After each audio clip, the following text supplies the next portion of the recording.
അപ്പോൾ ഇന്നത്തെ ഇതൊരു കുക്കിംഗ് വീഡിയോ ആണ്.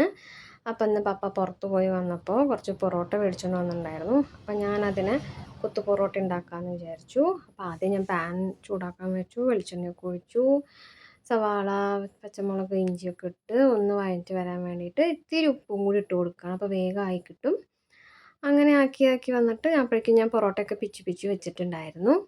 എന്നിട്ട് ഇതിങ്ങനെ ആയി വന്നപ്പോഴേക്കും നമ്മൾ മസാലപ്പൊടികളൊക്കെ ചേർക്കുകയാണ്. മഞ്ഞൾപ്പൊടി, മസാല, എന്താ പറയുക, ഗരം മസാല, ചിക്കൻ മസാല, അങ്ങനത്തെ പൊടികളൊക്കെ നമ്മൾ ഇട്ടു. പിന്നെ മുളക് പൊടി ഞാൻ ഇട്ടില്ല, കാരണം ഓൾറെഡി മുളകുള്ള കാരണം. ഞാനിവിടെ 3 മുട്ടയാണ് എടുത്തത്. അപ്പോൾ ഓരോ മുട്ടയും ഞാൻ പൊട്ടിച്ച് ഇട്ടു.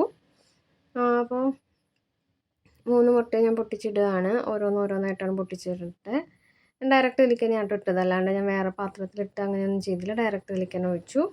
എന്നിട്ട് നല്ലോണം മിക്സ് ചെയ്തു. എന്നിട്ട് ഇങ്ങനെ കിച്ചീന്നാക്കി ഇങ്ങനെ ആക്കി കൊടുത്തു. മറ്റേ തട്ടുകടയിലൊക്കെ കാണുന്ന പോലെ ചെറിയൊരു പരീക്ഷണം അങ്ങനെയൊക്കെ ചെയ്തു. എന്നിട്ട് ഞാൻ പൊറോട്ട കുറേശ്ശെ ഇട്ട് കൊടുത്തു.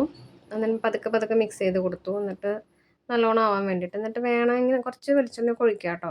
അധികം വെളിച്ചെണ്ണ വേണ്ട, ഒരിത്തിരി വെള്ളവും വേണമെങ്കിൽ ഒന്ന് സ്പ്രിങ്കിൾ ചെയ്ത് കൊടുക്കാം. കാരണം അതൊന്നിങ്ങനെ കുഴഞ്ഞ് വരാൻ വേണ്ടിയിട്ട് ഞാൻ ഇത്തിരി വെള്ളം സ്പ്രിങ്കിൾ ചെയ്തു, കുറച്ചൊന്നിങ്ങനെ ആവാൻ വേണ്ടിയിട്ട്. അപ്പം നമ്മുടെ കുത്തു പൊറോട്ട റെഡിയാണ്. ഇതെൻ്റെ സ്റ്റൈൽ കുത്തു പൊറോട്ടയാണ്. നിങ്ങൾക്ക് ഇഷ്ടമാണെന്ന് വിചാരിക്കുന്നു. എല്ലാവരും ട്രൈ ചെയ്ത് നോക്കി. ഇത്രയേ ഉള്ളൂ ഇന്നത്തെ വീഡിയോ. അപ്പോൾ ബൈ.